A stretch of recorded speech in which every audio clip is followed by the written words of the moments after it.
Hey you guys, what's going on? I'm coming to you with the review for Real Housewives of Potomac, Season 1, Episode 1. I'm going to come back in here and do Real Housewives of Atlanta after I do this review. So like I said, this is the first season, first episode. We started off by meeting Giselle, and Giselle, she says her dad was the first to be like be in the House of the Texas Legislator or something like that, she said. And he also met Martin Luther King, and she has twin daughters. I think they're 8 or 9 years old, and she has an older daughter that's 10 years old.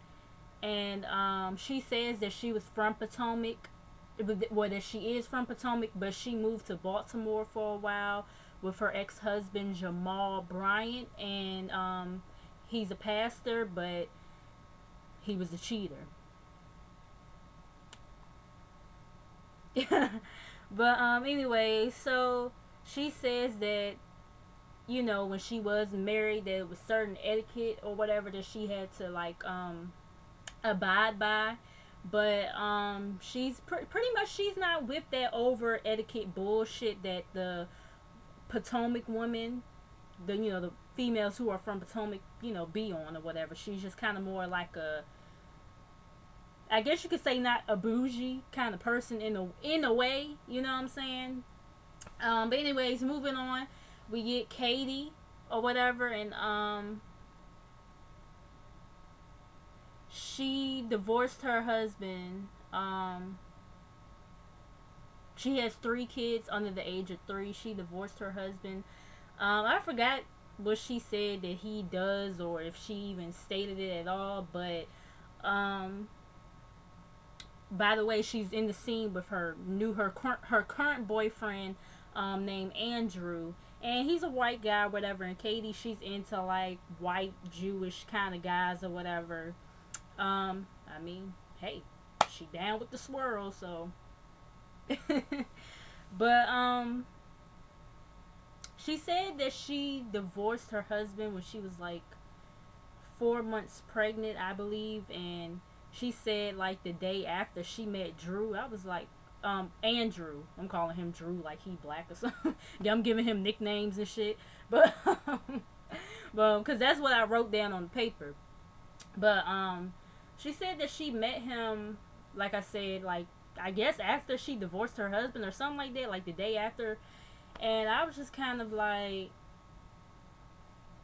I gave her the side eye a little bit, like, you sure you ain't meet him during? I mean, no, I mean, it could have been possible, but, whatever. She says that she thinks she could see herself getting married again, and, hopefully Andrew will be the guy that she'll get married to. And she's like that, she feels like she's the perfect catch or whatever, whatever. Um, oh yeah, and also too, he said to her that that he got a new haircut or whatever, and she was like, "Oh really? I didn't know this or whatever." And he was just kind of like, "Well, damn," like. But anyways, moving on from that, we get Robin, and she comes from a family of doctors and something else or whatever. I forgot what she said that she does. I mean, this episode was kind of, it wasn't all that. Now it's probably, I understand it's the first episode or whatever. I hope it does kind of heat up. You know what I'm saying? But anyways, Giselle ends up showing up to her house, and Giselle and Robin, they've been friends for a while and everything. And Robin, she wants to throw away her wedding dress. And she says that, and Giselle, she's kind of like, why? Like, you shouldn't throw it away or whatever. And, you should, like, she was saying something about girls or whatever. But, Robin was like, well, I don't have any girls or whatever. You know what I'm saying? So I don't have to worry about showing anybody anything, because Robin has 2 boys.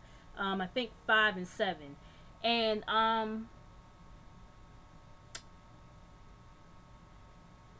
they joke around or whatever, and Robin, she tries on the dress, and she says that Giselle's the type of person who makes jokes, and people be kind of offended by her or whatever sometimes. And people in Potomac need to, like, get their draws about their ass or something like that. Pretty much that's what she was trying to say. Um, her ex-husband was, he's an NBA player. Either he was an NBA player or he still is an NBA player. They divorced because he was a cheater, of course, like most NBA players, most professional athletes, period. But his name is Juan. I don't remember his last name, but yeah, Giselle pretty much asked her. She was like, do you and what she say? Oh no, she said, I'm sorry. She said, does Juan date or whatever? And Robin was like, I don't know, whatever. Like, but I mean, like basically, Robin was like, it would, she guessed it wouldn't be a big deal because Robin and her husband Juan, they still live together and everything. So Giselle is like, no, he needs to date. If he's going to date, he needs to move out or whatever. And my thing is, well, let me back up a little bit. Because she also said that, Robin also said that they sleep in the same bed still. I'm just like, the hell? I feel like I done heard this before on another reality show. Where the wife and husband was divorced or something and they still sleep in the same bed, or either ex-boyfriend or ex-girl. I don't know. I feel like I done heard something like this before, but it's crazy. I mean, what's the situation here? I mean, is neither one of y'all willing to move out, or I mean, just what? Like, I mean, but my thing is though, if they divorced, the judge didn't decide on who would get the house,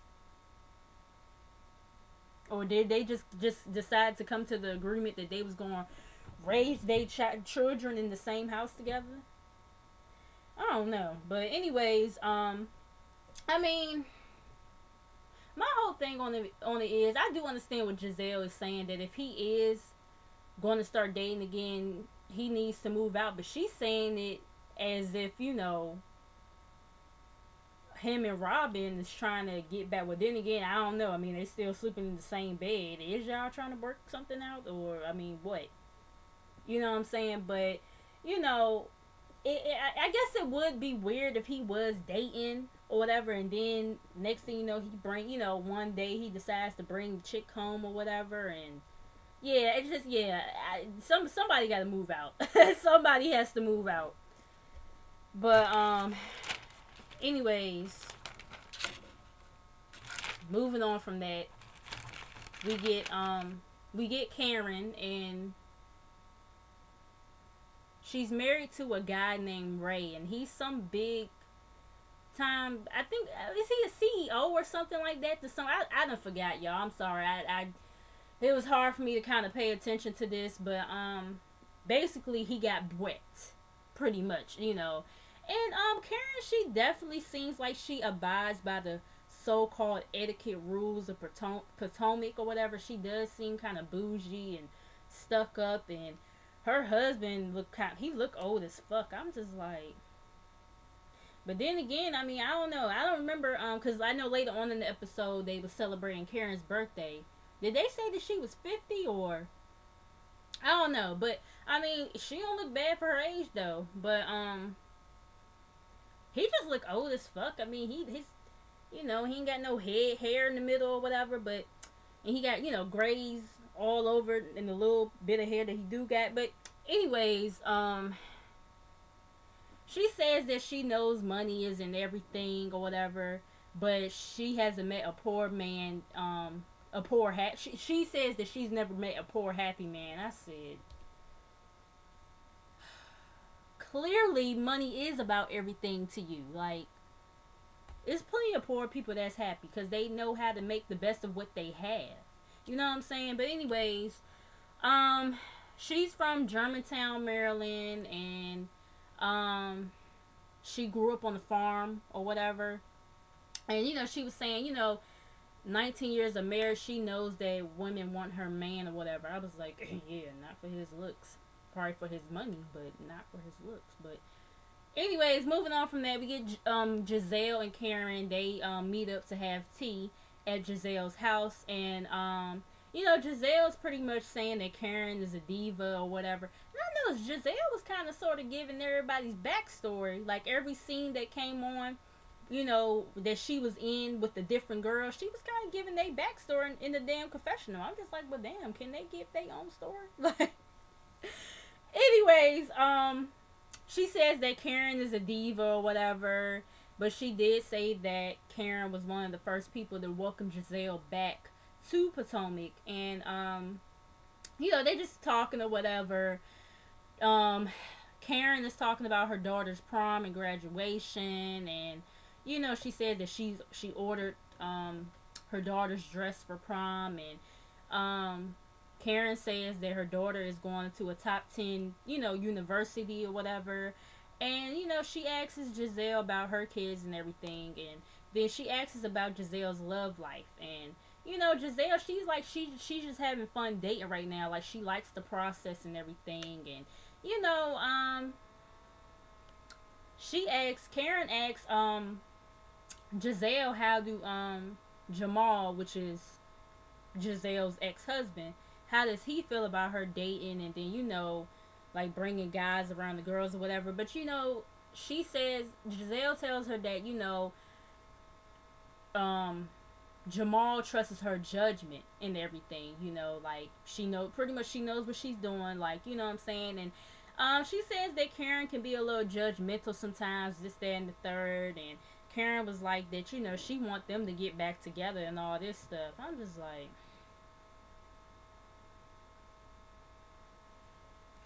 I guess he had, I don't know, did she say he had money?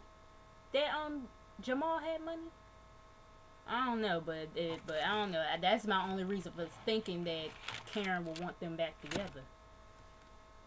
But anyways, moving on from that, so they have a dinner for what's her name? For Karen's birthday party, and Giselle and Katie are the first ones to arrive, and Giselle is talking about how Katie's mom is, she gives a lot of money away to different organizations or whatever.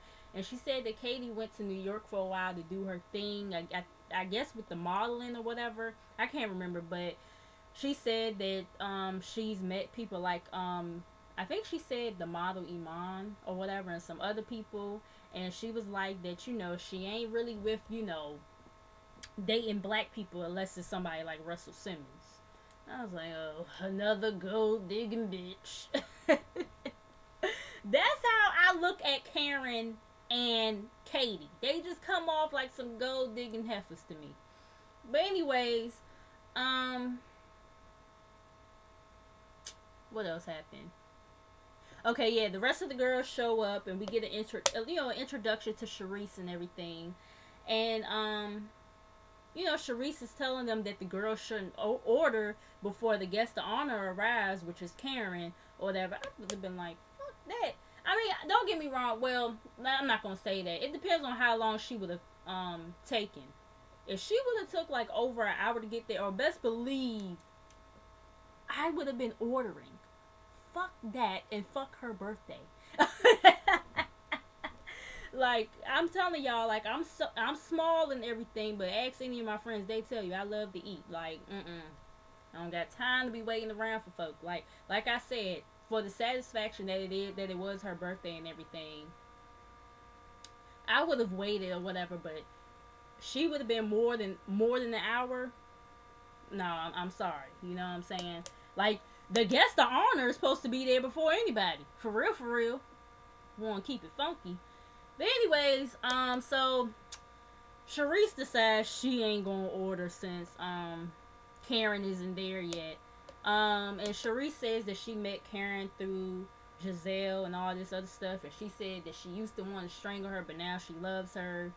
Karen finally shows up, and Karen said something in her confessional about Karen and Charisse. They both said something in their confessionals about Giselle not moving up, because Giselle was sitting in the middle, and they felt like Karen should have been the one sitting in the middle. Potomac etiquette. They felt like Giselle should have been the one sitting in the middle because it's her birthday and everything. But I mean, Karen didn't open up her mouth and say anything. But anyways, They talk about Sharice's husband, and he used to coach for the Wizards, I believe she said, but he coaches for some university in a different state. And they ask her like how she feels about him being gone or whatever. And Sharice says she's fine with, not seeing her husband all the time. And Giselle says that Sharice is putting on the front because when the last time we done seen him and all this other stuff, and I'm just like, I mean, whatever. But anyways, Robin says that well, Karen, I mean not Karen. Giselle makes a toast or whatever, and toast to Karen. And Robin was like that Giselle and Karen kind of have like a hot and cold relationship on who's going to be the bigger diva and this, that, and the third. And I could see that they both seem like they have very strong personalities and everything. And, yeah. So we get to Sharice's house and everything. And she said she wasn't welcome right away because people thought she was Section 8. And but she was like, but once they found out that her husband, was coaching the Wizards at the time or whatever, that's when everybody wanted to be all up in her face with the fuck shit or whatever. And she was like, bitch, no. You was being fake. You was acting like you weren't fucking with me before. Back then, you didn't want me. Now that you found out my husband is coaching for the Wiz, now you all up on me. The Wizards. But, anyway, so she's throwing this, like, I guess you could call it a crab party or whatever. And Giselle, she comes over to help out. And she says that Sharice can't cook or whatever. And she's throwing a lot of shade to Sharice. Boy, I tell you, for somebody that's supposed to be her friend. But anyways, Giselle shows up. And she shows up with a friend.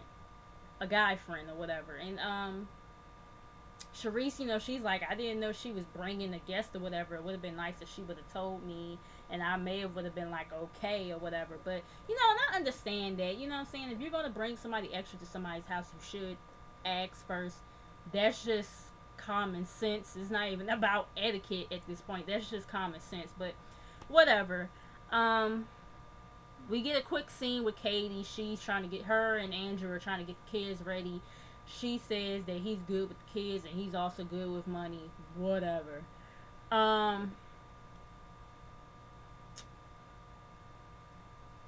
We get back to Sharice's house and they're dumping the crabs into the pot or whatever. And Sharice, she acting like, I mean not Sharice, Giselle. Giselle is dumping the crabs into the pot. She's acting like she's all scared or whatever to kind of throw them in the pot a little bit.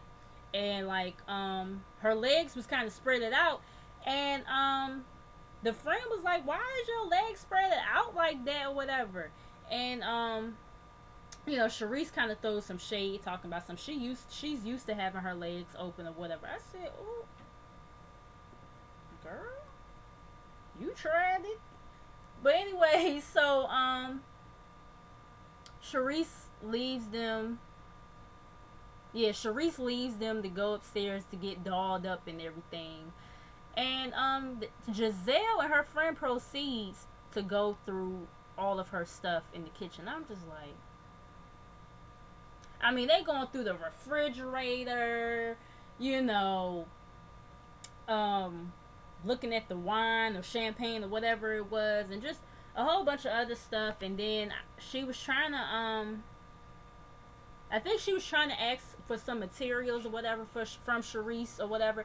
Now, I will say that maybe Sharice should have left out certain stuff for them to use by her, knowing that she was going to go upstairs and get herself together before the guests arrive and everything. But, I mean, still, they were just going through stuff like, I was just looking at them like, ghetto ass shit. But, I mean, okay, so Giselle and the friend, they're still being ignorant or whatever, yet they're yelling, calling Sharice's name. Sharice is getting annoyed or whatever. They come upstairs and the friend is yelling for her like as if she know like as if he knows Sharice like that and everything. And she tells them to go back downstairs because they end up coming upstairs, and Giselle making a joke or whatever about her needing help with her hair, and she was like, "No, I just need you to go back downstairs. You're 5 seconds away from being kicked out of my house or whatever." And Giselle's like, "Is she coming at me like, and I'm cooking these crabs for her or whatever?" I mean, I could understand Sharice being annoyed and everything because they were being annoying. But anyways, moving on. The guests arrive to the house. And Sharice, she still isn't ready. Karen, she, having a diva moment. She mad. She gotta walk up to the damn house. I'm just like, girl, who are you? Like, fuck. Who are you? Walk your ass up like everybody else. Shit. Anyways, Giselle tells Karen about the situation that happened with Sharice. And, Karen tells her that she tells Karen that, she brought her friend or whatever to help out and everything. And Sharice was just being rude, this, that, and the third. And Karen, was pretty much saying in her confessional that she was wrong. And she kind of told Sharice to her face that she was kind of wrong or whatever. She should have, informed her first about the friend. And Karen, she, decides that this is the moment to bring up her birthday event or whatever about the damn seat situation. And, she says that Sharice shouldn't have, that Giselle shouldn't have sat in the middle or whatever, this, that, and the third. And she decides to give Giselle this etiquette book or whatever. Or whatever, it's some kind of etiquette paper that was in the frame or whatever. And it also had a mirror to it, so she was like, and you can look at yourself in the mirror as you're reciting this stuff. And I was just like, really? Like, really? And what else happened? Well, oh yeah, so Giselle, she decides to read one of the rules or whatever off the thing, and it was saying something about not being late or whatever. And she told her, she was like, well, bitch, you was late and you was the guest of honor or whatever. And then that's when Karen gonna talk about it was my event or whatever. No, bitch, you should have been one of the first people there making sure everything was in line or whatever. You know what I'm saying? And Giselle tells her she was 3 hours late. Karen was like, no, I wasn't. It was only 30 minutes or whatever, blah, blah, blah. Giselle says that she would have gotten up. Giselle says that if Karen would have opened up her damn mouth, she would have gotten up or whatever. And, we see, somebody's, I don't know if the girl is Giselle's friend or she's Sharice's friend, but she goes check up on Sharice or whatever. And she's telling Sharice what Giselle had told her and Karen. And Sharice gives her side of it or whatever. And Sharice gonna talk about something. Maybe she needs to go back to Baltimore with those folks or whatever. And I said, see, I don't know. I don't know too much about this show, y'all. This show, it just seemed like there ain't nothing but a bunch of bougie bitches on this shit. And that shit gonna fucking piss me off. But anyways, Karen and Giselle, they still going back and forth or whatever. And Giselle was like, well, anywhere I sit at, I'm the baddest bitch in the building or whatever. And I was just like, I was just over their whole argument. That whole argument was petty. Karen, she decides to get up and leave and everything, and she was like, she not about to argue with her and all this other stuff. So that's pretty much where the episode ended at. I mean, like I said, and I can't believe it, I made it to almost 25 minutes, but this episode was kind of like boring. But like I said, I mean, I understand it's the first episode or whatever. I hope I don't be too irritated by these heifers, because like I said, they all seem bougie as hell. Maybe with the exception of Robin and Giselle, but Giselle seemed to have her ways too. But yeah, Y'all let me know how y'all feel about it. Make sure you guys like, comment, subscribe to the channel. Make sure you guys come back, and I will see you guys in a few for Real Housewives of Atlanta.